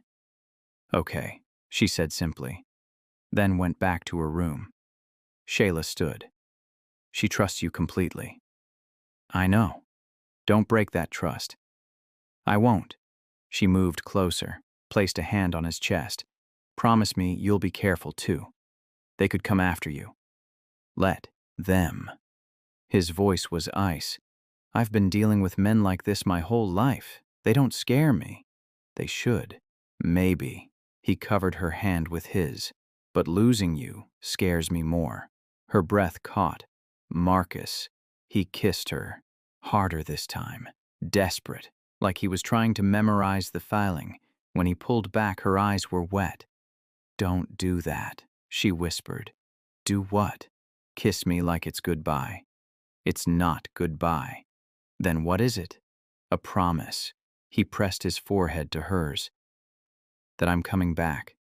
that we're going to win, that they don't get to destroy any more families. She closed her eyes. I'm terrified. Me too. You just said you weren't scared. I lied. She laughed, a broken, wet sound. You're a terrible liar. Good thing I'm a great fighter. She pulled him close, held on tight. Don't let them win. I won't. They stood there, holding each other. Two people who'd lost too much already, refusing to lose anything else. Behind them, the security guards shifted uncomfortably. Marcus pulled back. I have to go. Meeting with the legal team. When will I see you? Tomorrow, same time. Be careful. Always. He kissed her forehead, nodded to the guards, left. Outside, the night was cold, dark. The city hummed with its usual noise. Marcus got in his car, pulled out his phone, called his lawyer. They sent a threat, photo of the family. I was afraid of that. What do you want to do? Marcus's jaw tightened. Double the lawsuit, add harassment, add intimidation, add emotional distress. That'll make them angrier. Good. Let them be angry. Let them know we're not backing down. Marcus, this could get dangerous. It already is. He started the car. But they made one mistake. What's that? They threatened my family. His voice dropped. Now it's personal. He hung up, drove toward his office. In his rearview mirror, another car pulled out, following at a distance. Marcus saw it, smiled coldly. Let them follow. Let them watch. Let them report back to their bosses. Let them know that Marcus Harland wasn't afraid. And he wasn't stopping. Not now, not ever. The courtroom was packed. 12 families sat on one side, the defendants and their army of lawyers on the other. Marcus sat in the front row behind his legal team. Shayla beside him. Nia stayed home with the guards, too young for this, too young to hear what would be said. The judge entered. Everyone stood. Be seated. The lead attorney for the defense stood first. 50-something. Silver hair. Expensive suit that screamed confidence. Your Honor, this case is nothing more than a money grab. These families were already compensated. They signed settlements. They agreed to move on. Marcus's lawyer shot to her feet. They signed under duress. They were grieving, desperate, and the defendants knew it. They exploited that grief to silence the truth. Objection. Speculation. Sustained. The defense attorney smiled. The facts are simple. Horizon fabrication. Experienced a tragic accident. An investigation was conducted. Safety measures were reviewed. The company paid settlements. The case is closed. Except it's not closed. Marcus's lawyer pulled out a folder. Because we have evidence that proves the defendants knew about structural failures months before the collapse. Internal emails, engineering reports, warnings that were deliberately ignored. The defense attorney's smile faltered. Your Honor. I'd like to see this evidence, the judge said. Documents were passed forward. The judge read silently. His expression darkened with each page. These emails explicitly state that repairs would cost too much, that production deadlines took priority over safety concerns. Those are taken out of context. They're damning, the judge interrupted. And if authenticated, they demonstrate gross negligence at minimum. Criminal negligence at worst. Murmurs rippled through the courtroom. The defense attorney scrambled. Your Honor, we request time to review these documents. Denied. You've had months to prepare. We're proceeding. Marcus felt Shayla's hand slip into his. He squeezed back. The judge looked at the families. I want to be clear. This will not be easy. The defense will attack your character, question your motives, drag this out as long as possible. Are you prepared for that? One by one, the families nodded. A man in the second row stood. Late 50s, weathered face. My son was 23, just married, wife pregnant with their first child. He died under 50 tons of steel because someone decided profits mattered more than his life. So yeah, Your Honor, we're ready. The judge nodded. Then let's proceed. The trial lasted 6 days. 6 days of testimony. Engineering reports, financial records, witnesses who described the chaos, the screaming, the fire. On day 3, a former manager testified. He'd quit 2 months before the collapse. I told them the roof was unstable. I showed them the cracks. They told me to keep quiet or I'd lose my job. And did you keep quiet? Marcus's lawyer asked. The man's voice broke. Yes. God help me, I did. And 12 men died because of it. Objection. Withdrawn. She turned to the jury. No further questions. On day 5, the defense called their expert, a structural engineer who claimed the collapse was unforeseeable. Marcus's lawyer destroyed him in cross-examination. You were paid $50,000 for your testimony, correct? That's standard. Yes or no? Yes. And you've testified for this company before, haven't you? I've worked with them, yes. 7 times in the past decade, always finding that their buildings were safe, even when other engineers disagreed. The expert shifted uncomfortably. I stand by my assessments. Even when 12 men are dead because of them? Objection. Sustained. Counsel, watch yourself. But the damage was done. The jury saw it. Everyone saw it. On day 6, the judge called both sides to the bench. I'm ordering mediation. You have 48 hours to reach a settlement. If you don't, we go to verdict, and I promise you, the defense won't like what happens. The defense attorney paled. Your Honor, we need more time. You've had 3 years, 48 hours. Court adjourned.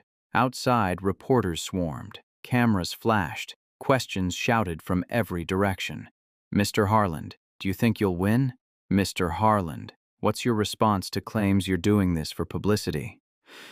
Mr. Harland, is it true you're dating one of the victim's widows? Marcus stopped, turned, faced the cameras. I'm doing this because 12 men died unnecessarily, because their families deserve justice, and because the people responsible need to be held accountable. That's all I have to say. He walked away. Shayla beside him. Guards surrounding them. A reporter pushed through. Shoved a microphone in Shayla's face. Mrs. Brooks, how does it feel knowing your daughter's face is all over the news? Shayla froze. What? The reporter held up a phone. A news article. Naya's photo from Father's Day. The headline, Billionaire's Crusade. Love or publicity stunt? Shayla's face went pale. Where did you get that photo? It's public record. Marcus stepped between them. Back off. Now. Mr. Harland, the public has a right. The public has a right to nothing involving that child. Print another photo of her and I'll bury your publication in lawsuits. He took Shayla's hand, led her to the car. Inside, she was shaking. They're using her. Using us. I know. This is exactly what I was afraid of. I know. He pulled her close. But we're not stopping. Not when we're this close. She buried her face in his shoulder. What if I can't do this? You can. We can. Together. She pulled back, looked at him. Promise me it'll be worth it. It will be. How do you know? Because we're going to win. The settlement offer came at midnight. Marcus was at his penthouse when his lawyer called. They're offering $20 million, split between all 12 families. Marcus did the math instantly. Less than $2 million per family. After legal fees, they'd get what? $1 million each? If that. Their husbands and fathers are worth $1 million? It's more than they had before. It's an insult. Marcus's voice was cold. What else? Full NDAs. No admission of guilt. No criminal charges pursued. They walk away clean. No. Marcus, the families might take it. Most of them are desperate. This money could change their lives. And the next 12 families? When this happens again because nobody faced consequences? Silence on the line. We're not taking it. Marcus said. Tell them to triple it. 60 million. Admission of wrongdoing, public apology, and criminal referrals to the DA. They'll never agree to that. Then we go to verdict, and I'll make sure every news outlet in the country knows they valued profit over human lives. He hung up, stared out at the city lights, thought about Nia, about Shayla, about 12 families who'd never be whole again. His phone rang again. Shayla. Hey, he answered. You okay? Did you see it? Her voice was tight, angry. See what? The news. They're calling you the billionaire savior, saying you're only doing this to look good, that we're using Nia for sympathy. Marcus's jaw clenched. Where is she? Asleep. She doesn't know yet, but she will. Kids at school will tell her. They always do. I'll handle it. How? How do you handle people calling your daughter a pawn? By winning. By making sure everyone knows why we're really doing this. Shayla was quiet. Then, I'm scared, Marcus. Not of them. Of us losing ourselves in this. Of forgetting what matters. What matters is justice. What matters is Nia. Keeping her safe. Keeping her happy. What good is justice if we destroy her in the process? Marcus closed his eyes. You want me to stop. I want you to think, really think, is this worth it? Yes. Even if it costs us everything? It won't. You can't promise that. I can promise I'll fight for her, for you, for every family that lost someone. Shayla exhaled slowly. The other families want to take the money. I got 3 calls tonight. They're tired. They're broke. They just want it to be over. What do you want? Long silence. I want my daughter's father back, she whispered. But I can't have that.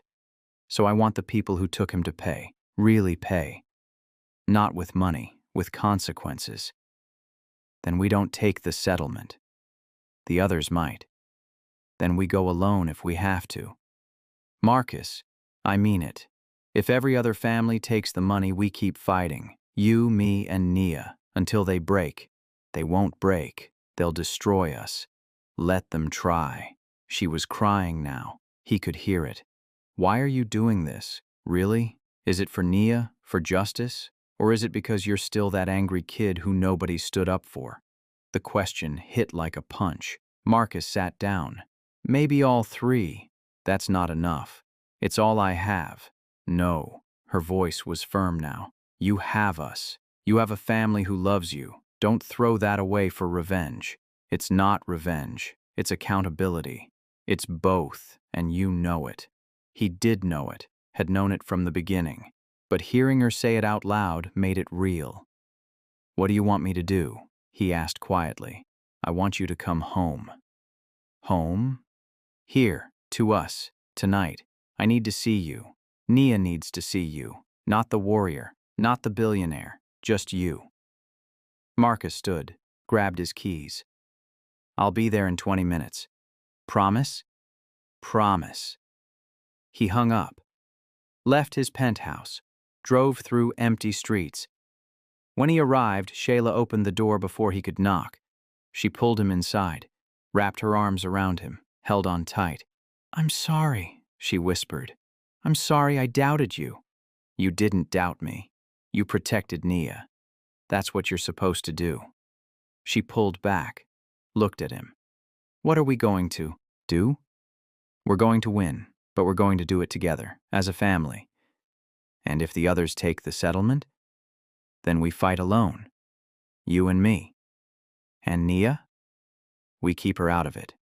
No more photos, no more interviews, she stays protected. Shayla nodded. Okay?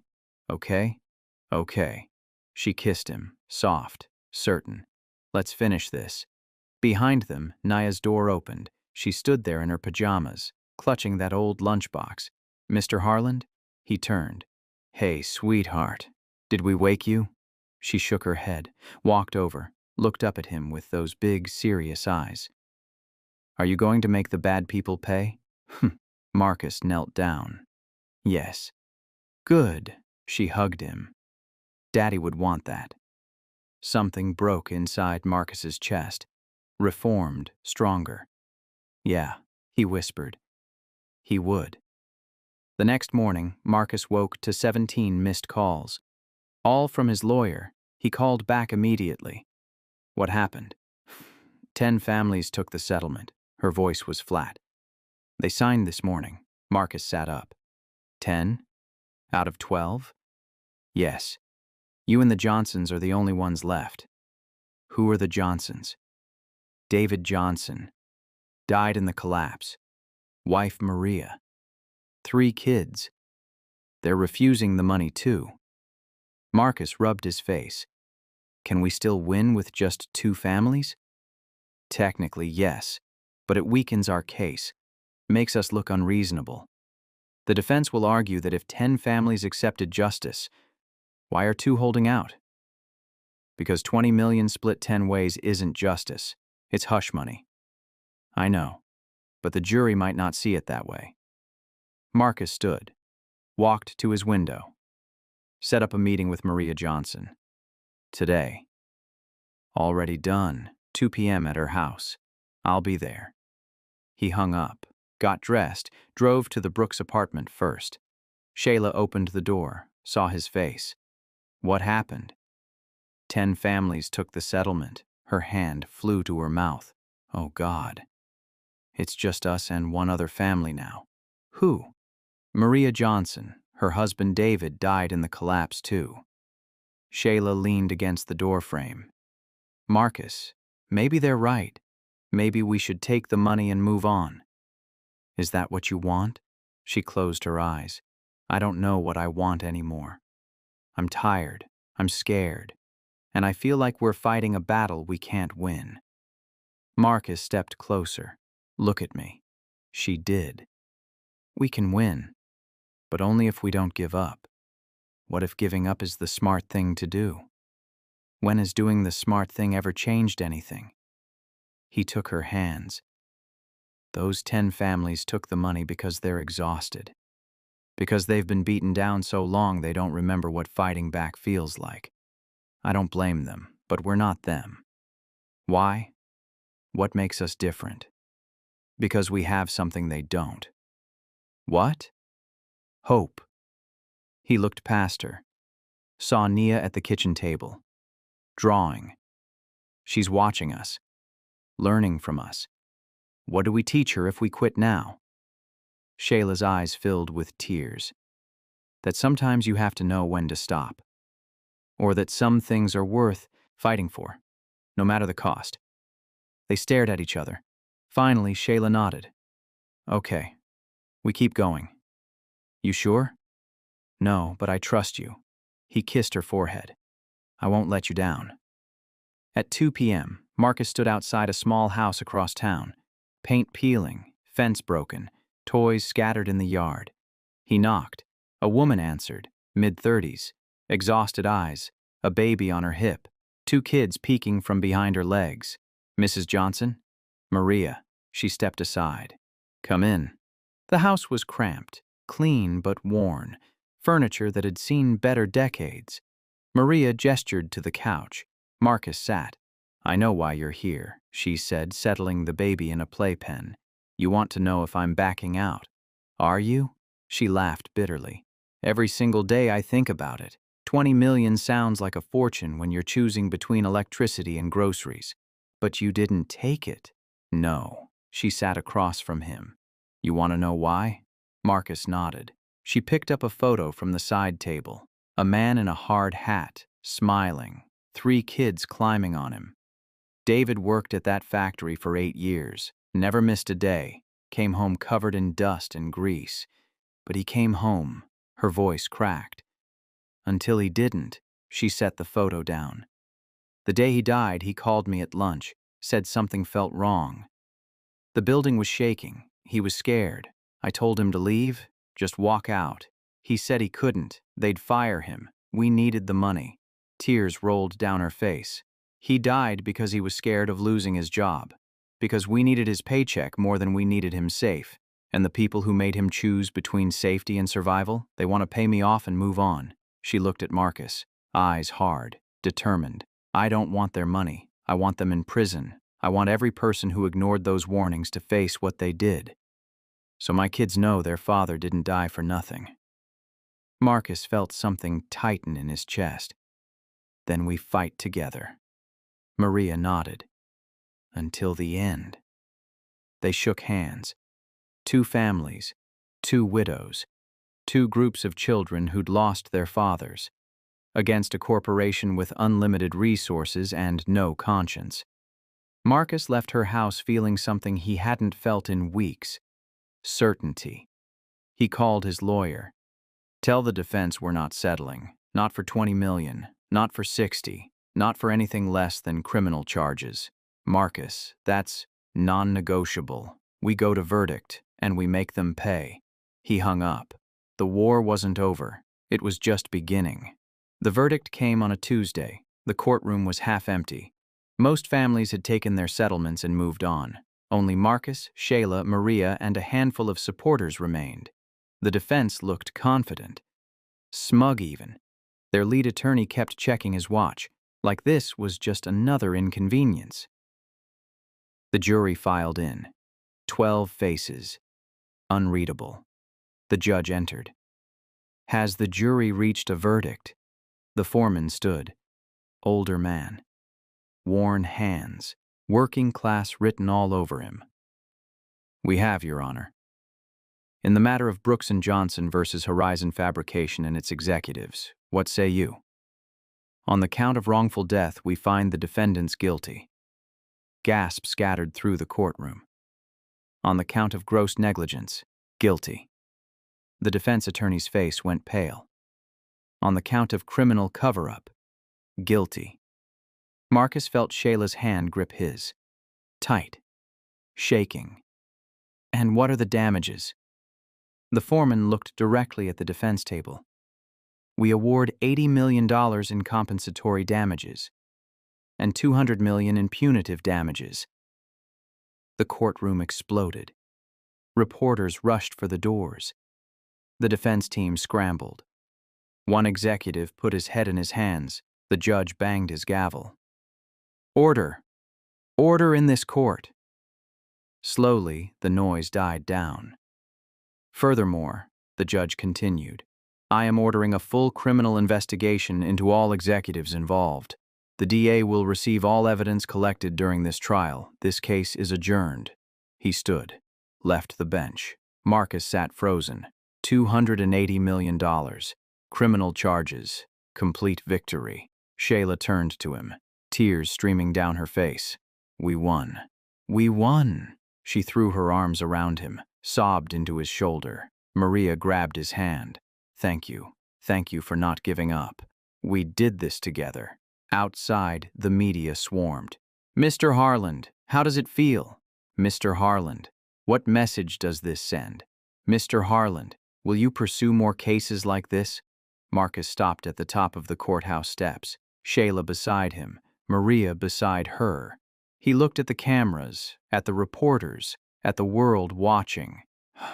Today, 12 families got justice. Not all of them are here. Some took settlements because they couldn't afford to keep fighting. I don't blame them. But Maria Johnson and Shayla Brooks stood firm. They refused to let their husbands' deaths be swept away for convenience. His voice was steady, strong. "This verdict says that no corporation is above the law. That profit doesn't matter more than human lives. That when you choose money over safety, you pay the price." He paused. "But this isn't over. The executives involved will face criminal charges. They'll be held accountable, and I promise you this. I will personally ensure that every family affected by this tragedy receives their full share of these damages. Not a penny less." Reporters shouted more questions. Marcus ignored them, turned to Shayla and Maria. "Let's go home." They walked to the car, guards surrounding them, press following at a distance. Inside the car, Shayla finally broke down. Really broke down. Years of grief and anger and exhaustion pouring out. Marcus pulled her close. Let her cry. Maria sat in the back, silent tears rolling down her face.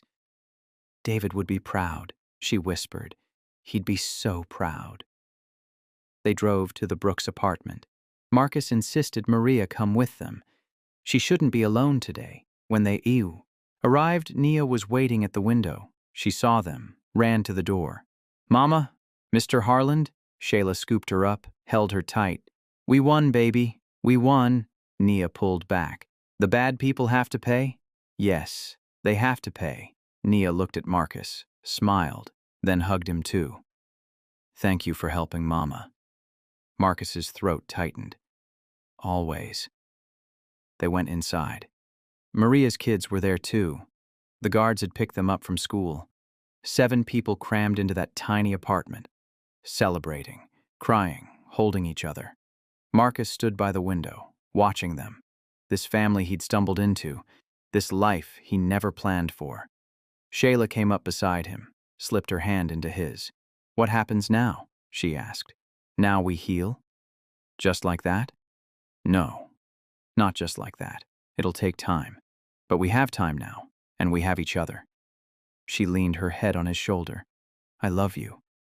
The words hung in the air, simple, terrifying. True. Marcus turned to her. "Say that again." "I love you." She smiled through her tears.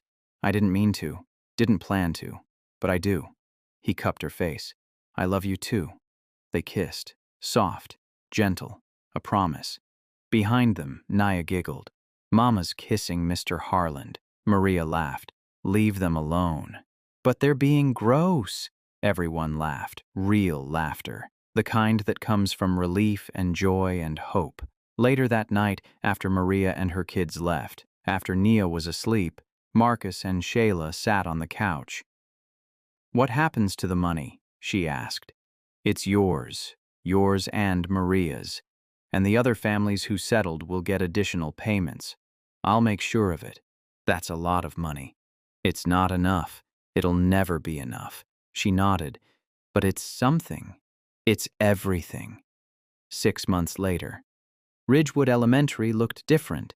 New paint, new playground equipment, a memorial garden in the back where 12 trees stood, one for each man who died. Marcus stood beside the largest tree. A plaque at its base read, "In memory of James Brooks, loving father, dedicated worker, gone but never forgotten." Nia stood beside him. 8 years old now, taller, stronger, that haunted look finally gone from her eyes. She placed a hand on the tree. "Hi, Daddy. I brought someone to meet you." Marcus felt his chest tighten. "This is Mr. Harland, but I call him Marcus now. He takes care of me and Mama. He makes her smile. I think you'd like him." She looked up at Marcus. "Do you think he can hear me?" Marcus knelt beside her. "Yeah, I think he can." "Good." She turned back to the tree. "We won, Daddy. The bad people have to pay, and we're okay now. Mama doesn't cry as much, and I don't have nightmares anymore." She paused, wiped her eyes. "I still miss you. Every day. But Marcus says that's okay. That missing someone means you loved them. So I'm going to keep missing you. Forever." She kissed her hand, pressed it to the plaque. Behind them, Shayla watched, hand over her mouth, tears streaming down her face. Marcus stood, walked to her, pulled her close. "She's so strong," Shayla whispered. "How did she get so strong?" "She learned from you." Shayla shook her head. "She learned from us. Both of us." Nia ran over. "Can we go now? Maria and her kids are waiting." Schutz. They walked to the parking lot. Maria stood beside Marcus's car, her 3 kids bouncing with excitement. "Ready?" Maria asked. "Ready," Marcus confirmed. They drove across town, to a new neighborhood. Brand new houses, clean streets, playgrounds on every corner. They pulled up to 2 houses, side by side, identical, beautiful. Nia's eyes went wide. "Mama, look!" Shayla stared. "Marcus, what is this?" He handed her a key. "Home." "What?" "I bought them. One for you, one for Maria. Paid in full. No mortgage, no rent. Just home." Shayla's hands shook. "Marcus, We can't. You already did. He smiled. The verdict money is yours. I just helped pick the location. Maria covered her mouth. You bought us houses? You deserved more than apartments. You deserved space, safety, somewhere your kids could grow up without fear. The kids were already running toward the houses. Nia grabbed Marcus's hand. Come see, come see. They toured both homes, 4 bedrooms, big kitchens, backyards with trees and grass. Nia found her room, yellow walls, just like she'd always wanted, a desk by the window, bookshelves waiting to be filled. She turned to Marcus. This is really ours? Really yours. She hugged him, tight. Thank you. For everything. Marcus held her, this little girl who'd run to him believing he was her father, who'd broken his walls down without even trying. You saved me too, you know, he whispered. How? You reminded me what matters, what's worth fighting for. Later, after Maria and her kids left for their new house, after Nia fell asleep in her new room, Marcus and Shayla stood on their new porch. The sun was setting, painting the sky orange and pink. I have something for you, Marcus said. He pulled out a small box. Shayla's eyes widened. Marcus, open it. Inside was a ring. Simple, beautiful, perfect. I know this is fast. I know we've only known each other less than a year, but I've never been more sure of anything in my life. He took her hand. Shayla Brooks, you and Nia are my family, the family I never thought I'd find, and I want to spend the rest of my life making sure you never feel alone again. Will you marry me? Tears poured down her face. Yes. Yes. 1,000 times. Yes. He slipped the ring on her finger, kissed her, deep and certain and full of promise. Behind them, through the window, Nia stirred, opened one eye, saw them kissing. She smiled, closed her eye, went back to sleep. Safe. Loved. Home. 3 years earlier, a little girl had run to a stranger on a school field, believing he was her father, believing in hope when everyone told her to give up. She'd been wrong about who he was, but she'd been right about what he'd become. Not her father, but her family. And sometimes that's even better. Marcus held Shayla close, looked at their new home, at the life they'd built from broken pieces. He thought about that day, the laughter, the cruelty, the moment he could have walked away, and he was grateful he'd stayed, because sometimes the best families aren't born, they're chosen, and sometimes the broken pieces fit together better than anything whole ever could. Inside, Nia's lunchbox sat on her new desk, the wrench still wrapped in the bandana, a reminder of her father, of where she came from, of who loved her first. But beside it now sat something new, a photo. Marcus, Shayla, and Nia, smiling, together, a family, not perfect, but real, and that was enough.